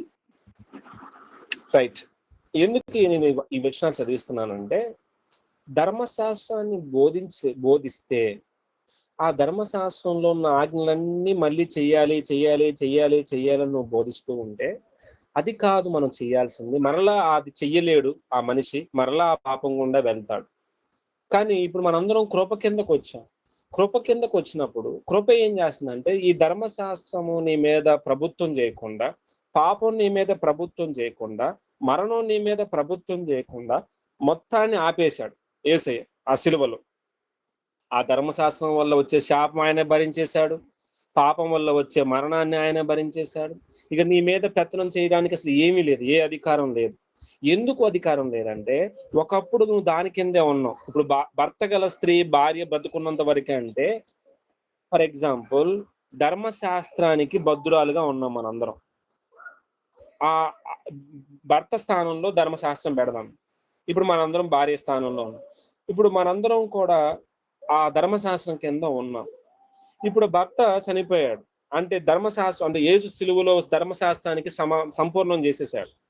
ఇప్పుడు ఈ సిలువలో ఏం జరుగుతుందంటే ఈ భర్త చనిపోయాడు, అంటే ఆ ధర్మశాస్త్రం అనేది అక్కడ తొలగించబడింది.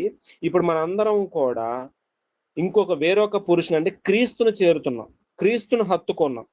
ఇప్పుడు క్రీస్తును హత్తుకున్నప్పుడు ఇక ఈ ధర్మశాస్త్రం నీ మీద పెత్తనం చేయదు. ఎందుకంటే ధర్మశాస్త్రము క్రీస్తు అంట సంపూర్ణం చేసేసాడంట, సమాప్తమైనది అని ఉంటుంది బైబిల్లో. అంటే క్రీస్తు సమాప్తం చేశాడు, సంపూర్తి చేశాడు అని ఉంటుంది బైబిల్లో. ఆ వచనం చూపిస్తాను, కానీ ఇక్కడ అర్థం చేసుకోండి ఒక మాట ఏంటంటే, ఇక మీకు ధర్మశాస్త్రము మీ మీద పెత్తనం చలాయించదు. మీకు విషయం తెలుసా, తీర్పు రోజు మీరు ధర్మశాస్త్రం ప్రకారంగా జీవిస్తే ధర్మశాస్త్రం ప్రకారంగానే మీకు తీర్పు జరిగింది. ఒకవేళ మీరు క్రీస్తుని మీద ఆదుకుంటే ఆ క్రీస్తుని బట్టి మీకు తీర్పు జరిగింది.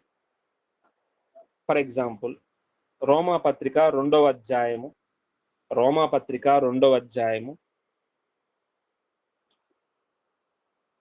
వచనం చదువుతారా అండి?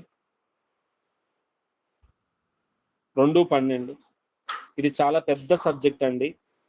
నేను మళ్ళీ వచ్చే వారం దీనికి ఇంకా మీకు పూర్తి వివరణ ఇస్తాను. సో ఎందుకంటే it's not a easy topic. నేను తీసుకున్న టాపిక్ నేను స్కిప్ చేయొచ్చు, అంటే ఇది తర్వాత చెప్పొచ్చు అని అనుకోవచ్చులే, కానీ ఇది చాలా పెద్ద సబ్జెక్ట్. నేను మీకు ఎలా అందించాలనే విషయాన్ని నేను ఇంకా చాలా పిక్చర్స్ ఉన్నాయి నా దగ్గర, అవి మీకు వచ్చే వారం ఇంకా ఈజీగా మీకు చెప్పబోతున్నాను. జస్ట్ మనకి తీర్పు ఎలా జరిగిద్దో కూడా మీకు చూపిస్తున్నాను. చూడండి 2:12, రోమా 2:12. బ్రదర్, ధర్మశాస్త్రము లేక పాపము చేసిన వారందరూ ధర్మశాస్త్రము లేకయే నశించెదరు. ధర్మశాస్త్రము కలిగిన వారే పాపము చేసిన వారందరూ ధర్మశాస్త్రానుసారంగా తీర్పు నందుదురు.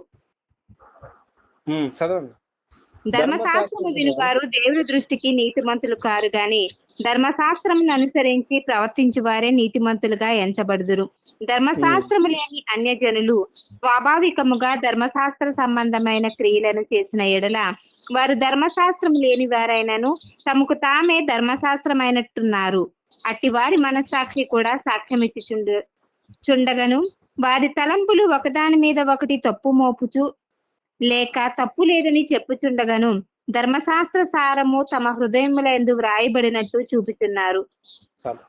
రైట్. ఎందుకు ఈ విషయాలు మీకు చూపిస్తున్నాను అంటే, తీర్పు రోజు ఏం జరిగిద్దంటే ఎలా పడితే అలా జీవించే వాళ్ళు అలానే నశిస్తారు, దానికి సంబంధం లేదు.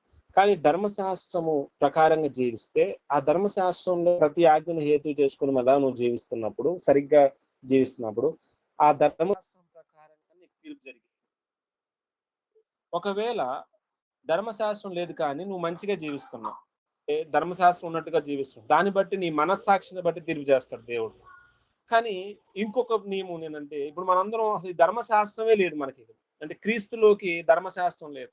అంటే క్రీస్తు ఏం చేశాడంటే ధర్మశాస్త్రాన్ని మన మీద ఏలుబడి చేయకుండా దాని నుంచి మనల్ని విమోచించాడు.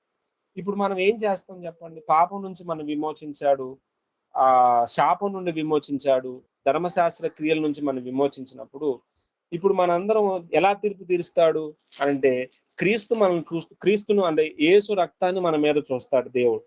అప్పుడు ఇతడు చేసిన తప్పులన్నిటి కొరకు నా కుమారుడైన యేసుక్రీస్తు ప్రాణం పెట్టాడు, ఇతడు దీన్ని విశ్వసిస్తున్నాడు కాబట్టి ఇతడు తీర్పులోనికి రాడు.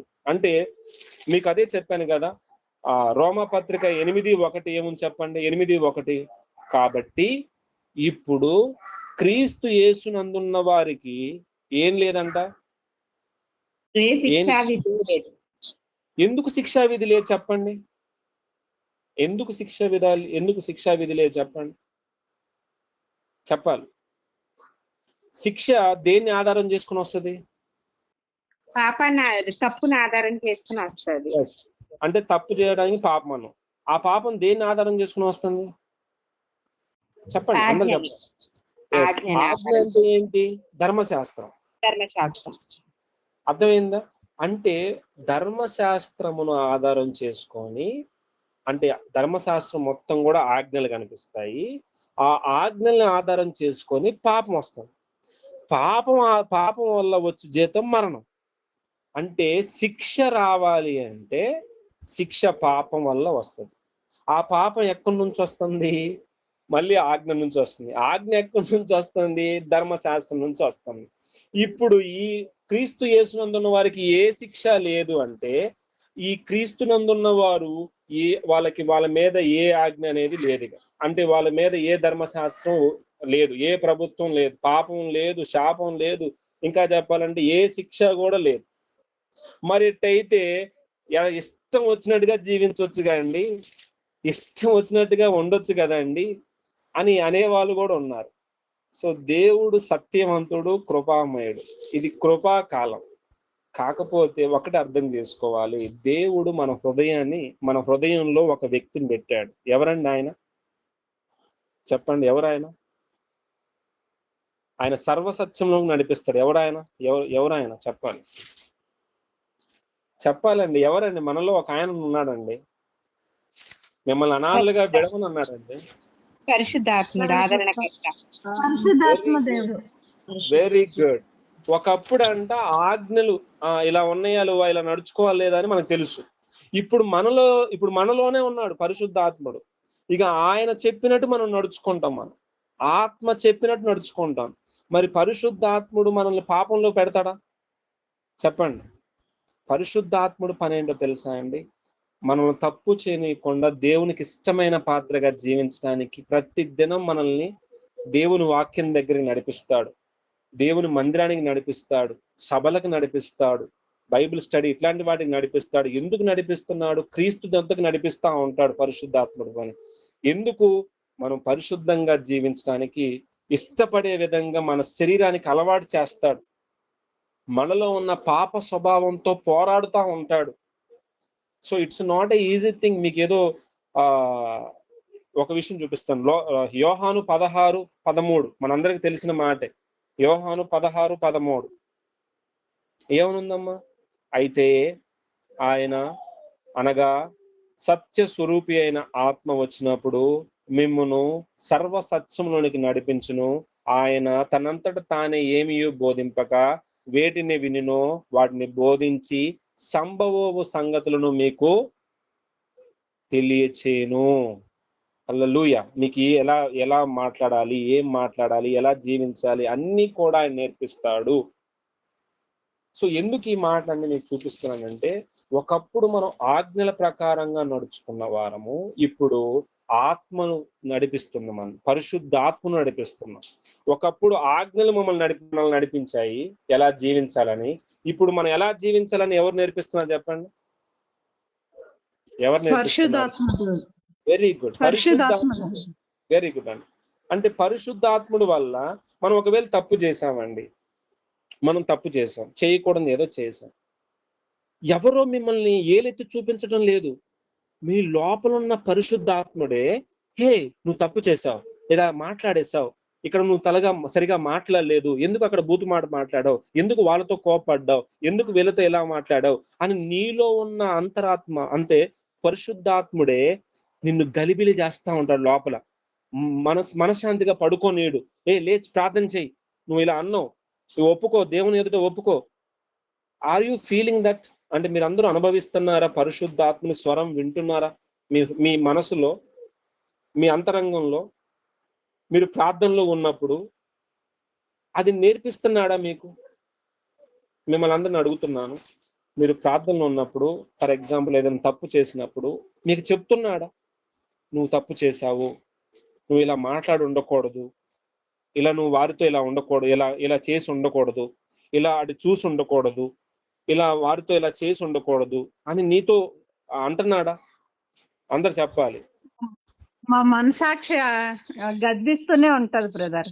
ఎస్, అది ఎందుకు మనలో పెట్టాడు? అది ఒకప్పుడు మనలో అది లేదు, పరిశుద్ధాత్ముడు లేడు. అంటే ఆజ్ఞలే పెట్టుకున్నాం, అది ఆజ్ఞలు చొప్పునే ఇది కరెక్టా లేదా, పలానా మోసే గారి దగ్గర రావడం, అయ్యా మేము కరెక్ట్గా ఉన్నావా లేదా, ఓకే ఇది కరెక్ట్ ఇది రాంగ్ అని చెప్తాడు. ఇప్పుడు ఎవడో మనకి చెప్పాల్సిన అవసరం లేదు, మనలో ఉన్న పరిశుద్ధాత్ముడే మనకు చెప్తాడు. మనకి ఇంకెవరో వచ్చి మనకి బోధ చేయాల్సిన అవసరం లేదు, పరిశుద్ధాత్ముడే లోపల ఉండి ఇది సరికాదు. అందుకోసమే భలే ఉంటది బైబిల్లో, రోమపత్రికలో ఉంటది, యుక్తముగా ఎలా ప్రార్థన చేయాలో మనకు తెలియదు కాబట్టి ఆయనే వస్తాడు, నువ్వు ఎలా ప్రార్థన చేయాలో నేర్పిస్తాడు. చూడు భలేగా ఉంటది, 8:26 ఉంటది అనుకుంటాను. చూడండి, రోమ 8:26 ఉంటది అనుకుంటాను. అటువలే ఆత్మయు మన మన బలహీనతను బలహీనతను చూసి సహాయం చేస్తున్నాడు. ఎలాగనగా ఆమె యుక్తముగా ఎలాగూ ప్రార్థన చేయవలెనో మనకు తెలియదు, కానీ ఉచ్చరింప సఖ్యము కాని మూలుగులతో ఆ ఆత్మ తానే మన పక్షముగా విజ్ఞాపనము చేస్తున్నాడు. రైట్. సో ఇప్పుడు మనకి ఇలా ప్రార్థన నేర్పించేది ఆయనే, ఎలా ఒప్పుకోవాలో మనకు నేర్పించేది ఆయనే, ఎలా దేవుణ్ణి ప్రాధేయపడాలో నేర్పించేది ఆయనే, ఎలా మన తప్పులను ఒప్పింప చేస్తాడు. పరిశుద్ధాత్ముడు పనే అది, మనం ఒప్పింప చేస్తాడు. ఏది తప్పో మనకి తెలియజేస్తాడు. దేవుని ఎదుట ఒప్పుకో, ఇది సరిగా లేదు, ఇలా నువ్వు సరిగా జీవించడం లేదు, ఇక్కడ కరెక్ట్ గా నువ్వు మాట్లాడలేదు, ఇక్కడ నువ్వు ఇలా ఉండలేదు అని నీతో లోపల ఉండి ఒప్పింపజేస్తాడు మీరు ప్రార్థనలో కూర్చున్నప్పుడు. సో ప్రార్థన అనేది పరిశుద్ధాత్ముడు మీలో అనేక విషయాలు మీకు తెలియకుండానే ఎలా విజ్ఞాపన చేయాలో నేర్పిస్తాడు. సో మనం ఎవరి కింద ఉన్నాం చెప్పండి? కృపాకాలం కింద ఉన్నాం మనందరం కూడా. సో ధర్మశాస్త్రం మన మీద ఇక ప్రభుత్వం చేయదు.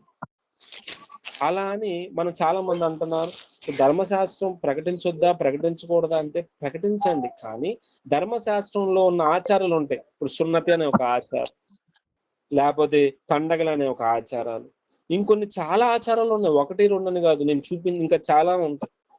యూదులు ఇప్పటికీ ఆచారాల కిందే జీవిస్తున్నారు. ఈ యూదులు ఇప్పటికీ కూడా ఆ ఆజ్ఞల చొప్పున నడుచుకుంటున్నారు. సో మనము కృప అంటే యేసయ్య కృపలోకి వచ్చేసాం. ఇప్పుడు మీకు క్వశ్చన్ చెప్తున్నాను, ధర్మశాస్త్రం ప్రకారంగా ఓన్లీ ఎవరు జీవిస్తారు? ఇశ్రాయేలు ప్రజలు మాత్రమే, సున్నతి చేసుకున్న వారు మాత్రమే. కానీ కృప కిందకు వచ్చిన వారు సున్నతి అవసరమా వారికి? సున్నతి అవసరమా వారికి? కృపలోకి వచ్చిన వారికి సున్నతి అవసరమా చెప్పండి? కృపలోకి వచ్చిన వారు, యేసయ్య కృపలోకి వచ్చిన వారికి సున్నతి అవసరమా కాదా?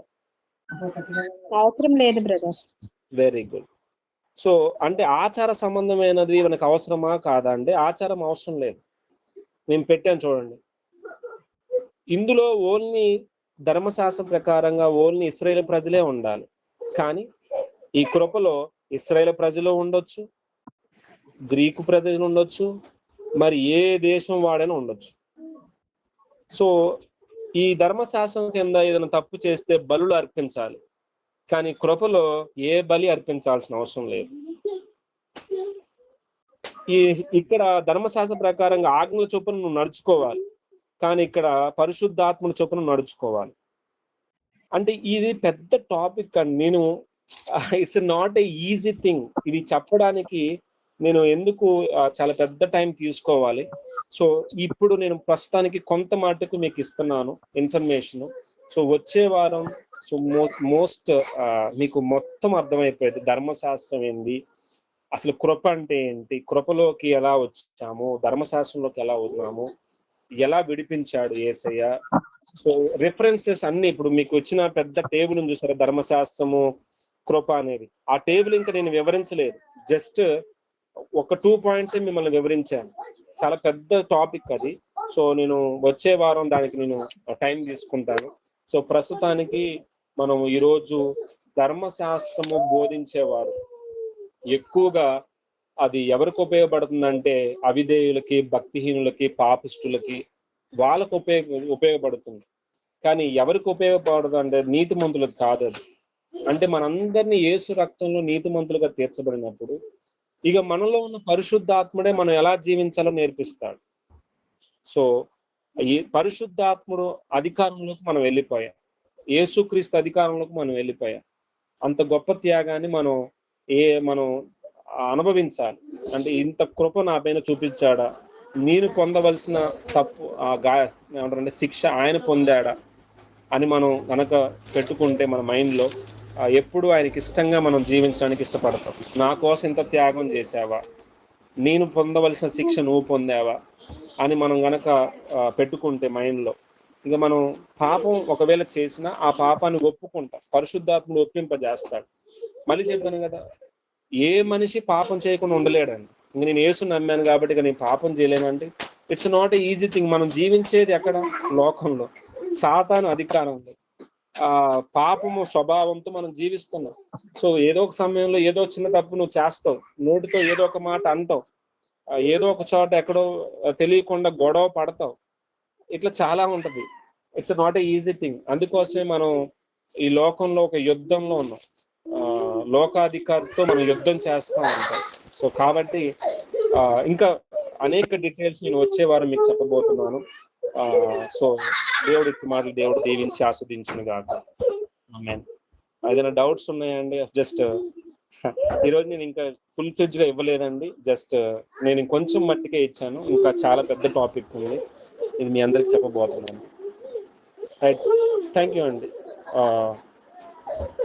దేవుడికి మాటలు దేవుడు దీవించి ఆస్వాదించును గాక. ఏదైనా డౌట్స్ ఉన్నాయా ఇప్పటి వరకు చెప్పిన విషయాల్లో?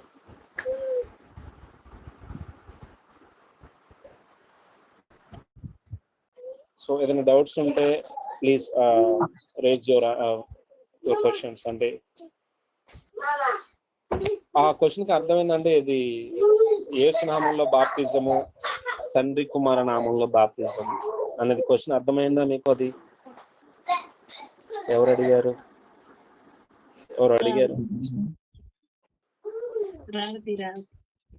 ఓకే, రేవతి గారు అర్థమైందండి ఆ పాయింట్?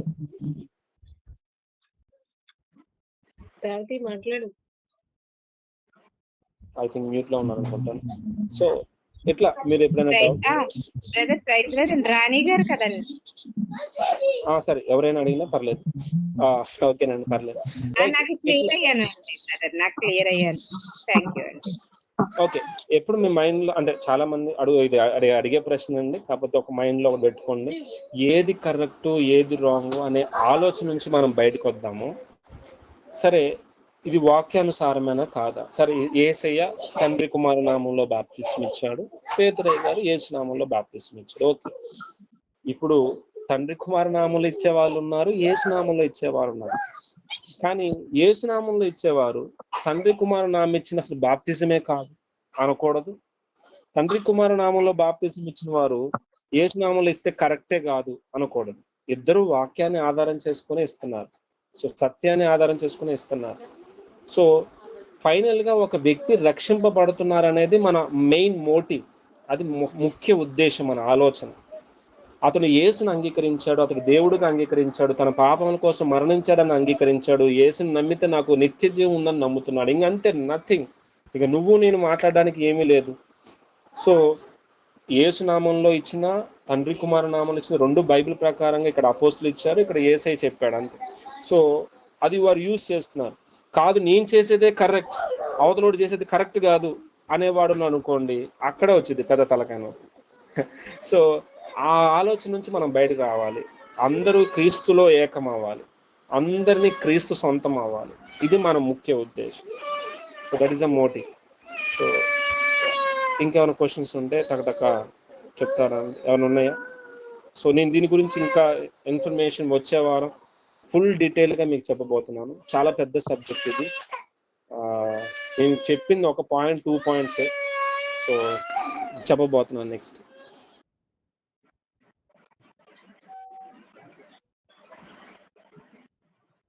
సో ఏమైనా డౌట్స్ ఉన్నాయండి?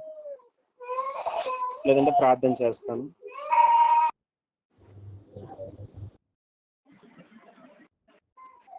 రైట్, ప్రార్థన చేస్తాను.